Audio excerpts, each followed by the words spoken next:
హరి ఓం. సత్యం బ్రూయాత్ ప్రియం బ్రూయాత్ కార్యక్రమానికి స్వాగతం. వాగర్ధావివ సంపృక్తౌ వాగర్ధ ప్రతిపత్తయే జగతః పితరౌ వందే పార్వతీ పరమేశ్వరౌ. స్కాంద పురాణం సరళానువాదంలో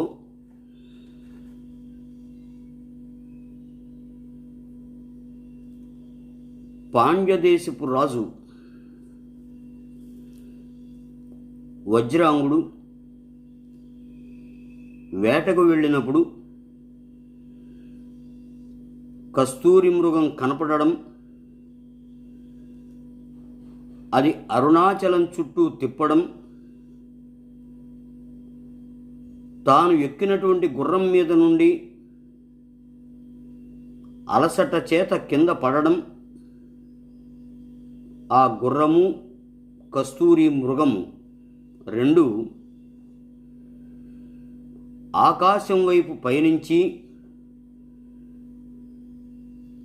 విద్యాధరులుగా మారడం చూచి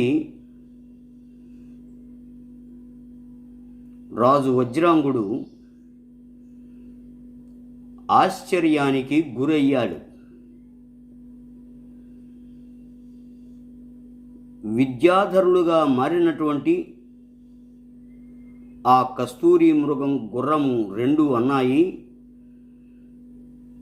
రాజా, ఇందులో ఆశ్చర్యపడవలసింది, విచారపడవలసింది ఏమీ లేదు. అరుణాచలేశ్వరుని యొక్క ప్రభావంతోనే ఇదంతా జరిగింది అన్నప్పుడు ఆ విషయాన్ని వివరించమన్నాడు రాజు.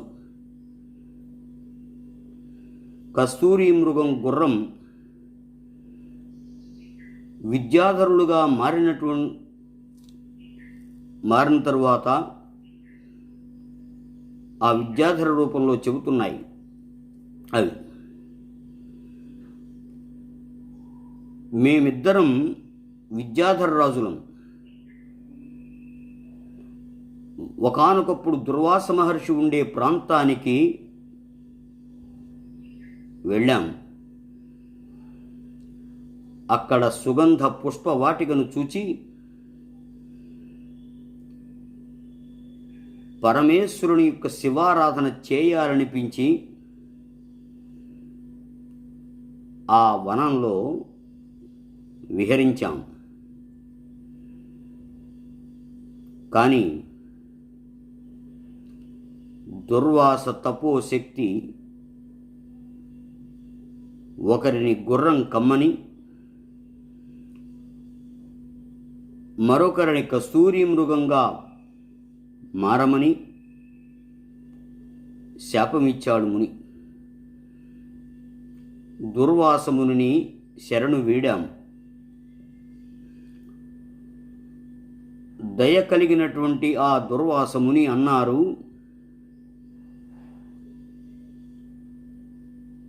అరుణాచల పర్వత పరిక్రమ మీకెప్పుడైతే పూర్తవుతుందో అప్పుడు శాప విముక్తి అవుతుంది అన్నారు. అరుణాచలం సాక్షాత్తు శివస్వరూపం. ఇంద్ర, ఉపేంద్ర, యమాది దిక్పాలకులు అరుణాచలేశ్వరుని ఆరాధించిన వారే. పశుయోని జన్మ పొందినప్పటికీ మీరు వజ్రాంగుడనే రాజ సంబంధంతో మీకు శాప విముక్తి కలుగుతుంది అని దుర్వాసుల వారు చెప్పారు. అనంతరం కాంతిశాలి అయిన విద్యాధరుడు అశ్వంగా కళాధరుడనే విద్యాధరుడు కస్తూరి మృగంగా మారి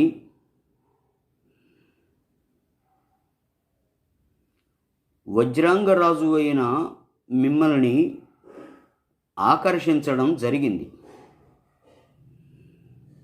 అని వారు వివరించారు. మీరు కాలినడకన ఈ అరుణాచల పర్వత యాత్ర పరిక్రమ చెయ్యండి, మీకు శుభం జరుగుతుంది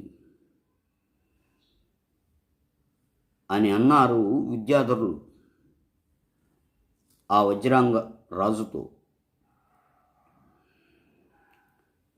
మనువు, మాంధాత, నాభాగుడు, భగీరథుడు వంటి వారు కాలినడకన ఈ అరుణాచల యాత్ర పరిక్రమ చేసి శుభం పొందినటువంటి వారే. ఈ విధంగా విద్యాధరులు చెప్పడంతో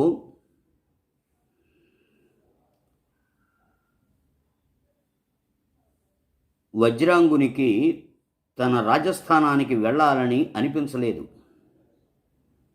ఇంతలో వజ్రాంగుని యొక్క మంత్రి, సేనాధిపతి, సైన్యం వజ్రాంగరాజును వెతుక్కుంటూ అక్కడికి వచ్చి రాజును కలిశారు. వారందరినీ వజ్రాంగుడు వెనుకకు పంపించి వేసి తాను మాత్రం అరుణాచలేశ్వర ఆరాధనకు సిద్ధపడ్డాడు. నమశివాయ పంచాక్షర జపం చేస్తూ అరుణాచల పరిక్రమ చేస్తూ అక్కడ ఉన్న వాటిని, మిగిలిన వాటినన్నిటినీ దర్శించుకుంటూ రోజులు గడుపుతూ ఉంటే ఒకనాడు అరుణాచలేశ్వరుడు ప్రత్యక్షమయ్యాడు.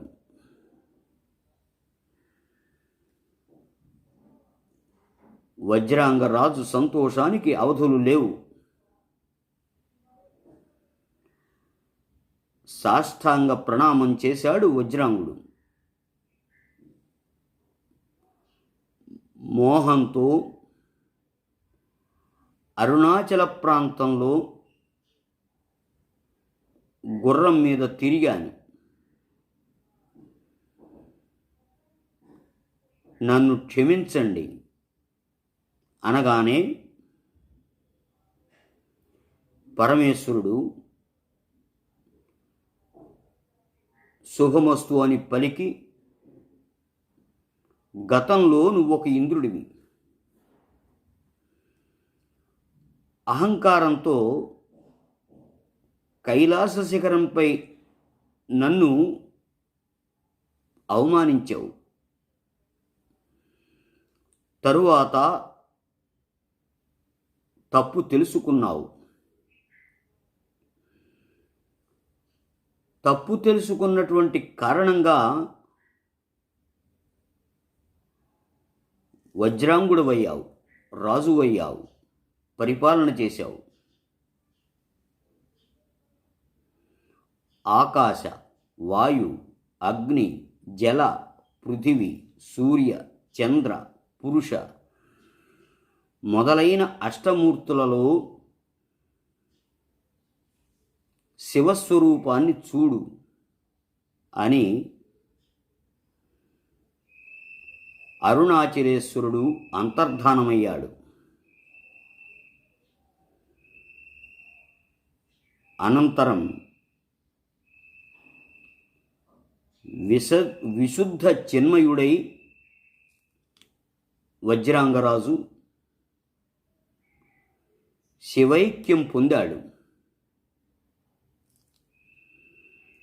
రోమహర్ష పుత్రులు, వ్యాసుల వారి ప్రధాన శిష్యులు, ఉగ్రశ్రవుల వారు ఒకసారి మునులు, ఋషులు, తాపసుల వద్దకు వచ్చారు. స్వాగత సత్కారాలన్నీ పూర్తయ్యాయి. సృష్టి, సంహారం, వంశపరిచయం, మన్వంతర కథ మొదలైనవి వారు చెబుతున్నారు.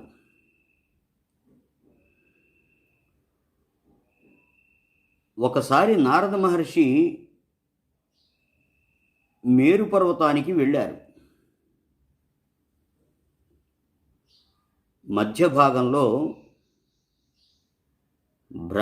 బ్రహ్మగారి భవనం. అక్కడ ఉత్తమ అశ్వత్థ వృక్షం, భవ్యమైన వరాహస్వామి ప్రకాశిస్తున్నారు. మాత పృథివీ, భూమాత అక్కడికి వచ్చింది. పృథివీ మాతతో బ్రహ్మగారు ఉత్తమ విషయ వివరణ చేస్తూ వెంకటాచల ప్రాశస్త్యాన్ని, స్వామి పుష్కరిణి మాహాత్మ్యాన్ని చెప్పడం జరిగింది. పుష్కరిణి తీర్థానికి పశ్చిమం వైపు నీతో సహా నేను ఉంటాను అన్నారు బ్రహ్మగారు. పుష్కరిణి దక్షిణ తీరంలో విష్ణు సహిత లక్ష్మి ప్రకాశిస్తారు. సత్యయుగంలో అంజనాద్రి, త్రేతాయుగంలో నారాయణగిరి, ద్వాపరంలో సింహాచలం, కలియుగంలో శ్రీవేంకటాచలం విష్ణు నివాస స్థానాలు. మఖా నక్షత్రం ఉండే మాఘ పౌర్ణమిలో శ్రీవేంకటాచలంలో కుమారధారిక అనే పుష్కరిణిలో స్కందస్వామి, దేవసేన మొదలైన వారు విష్ణు ఆరాధన చేస్తారు. మీనరాశిలో సూర్యుడు ఉండి ఉత్తర ఫల్గుని నక్షత్రయుక్త పౌర్ణమి నాడు తుంబుతీర్థ స్నానం, చిత్తా నక్షత్రయుక్త చైత్ర పౌర్ణమికి ఆకాశగంగ స్నానం, సూర్యుడు వృషభ రాశిలో ఉండగా వైశాఖ శుద్ధ లేదా కృష్ణ ద్వాదశి, శుద్ధ శుక్లపక్షంలో కానీ కృష్ణపక్షంలో కానీ ద్వాదశి ఆదివారం లేదా మంగళవారం పాండవ తీర్థ స్నానం మోక్షదాయకమైనటువంటివి, మోక్షాన్నిచ్చేవి. వెంకటాచల పాపనాశన తీర్థంలో స్నానమాచరించిన పుణ్యమే.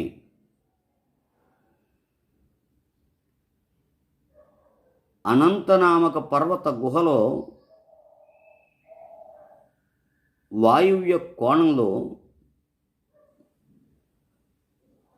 దేవతీర్థం అనేది ఉంది.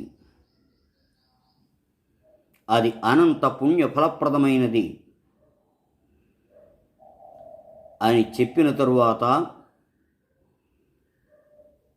మునులు, తాపసులు, ఋషులు ఎవరి స్థానాలకు వారు వెళ్ళారు.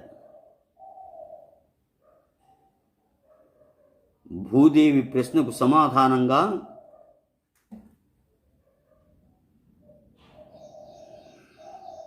సంపూర్ణ కామనలు తీర్చే వారాహ మంత్రాన్ని చెప్పారు.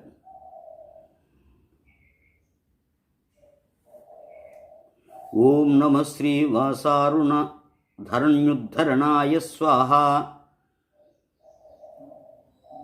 పృథివీమాత పునః ప్రశ్నకు సమాధానంగా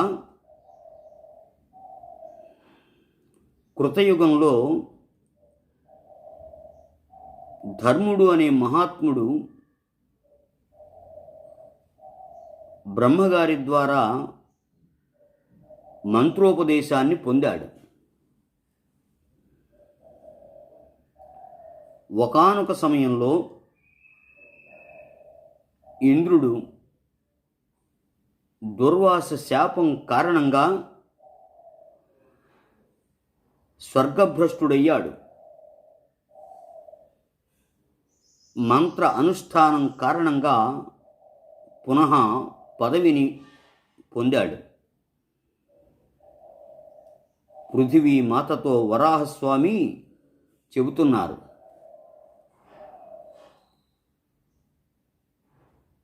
వైవస్వత మన్వంతర ప్రథమంలో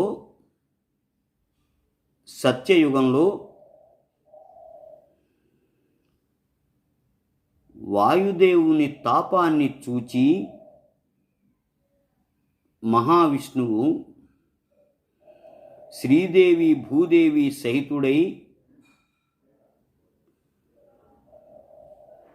స్వామి పుష్కరిణి తటానికి వచ్చారు.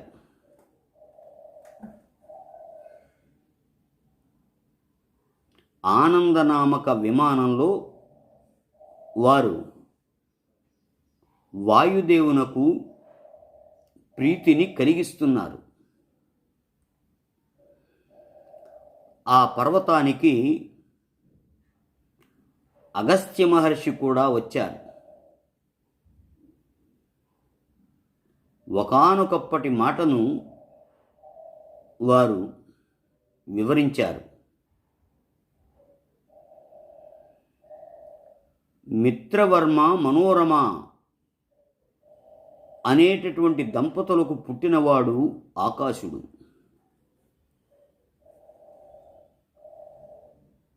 సుఖవంశంలో పుట్టిన ధరణి అనే కన్య ఆకాశునకు ధర్మపత్ని. మిత్రవర్మ తన రాజ్యాన్ని తన పుత్రునికిచ్చి వెంకటాచల సమీప పవిత్ర తపోవనానికి వచ్చారు. రాజకుమారుడు ఆకాశుడు కొంతకాలానికి చక్రవర్తి అయ్యాడు. యజ్ఞానికి అనువైనటువంటి ప్రదేశం కోసం వెతుకుతూ ఆరణి నదీ తీరం యజ్ఞానికి అనువైనదిగా అనుకున్నారు. స్వర్ణహలంతో భూమిని చదును చేస్తున్నారు. ఆ తరువాత ఏమైందో మరో రోజు చూద్దాం. స్వస్తి. శుభం భూయాత్.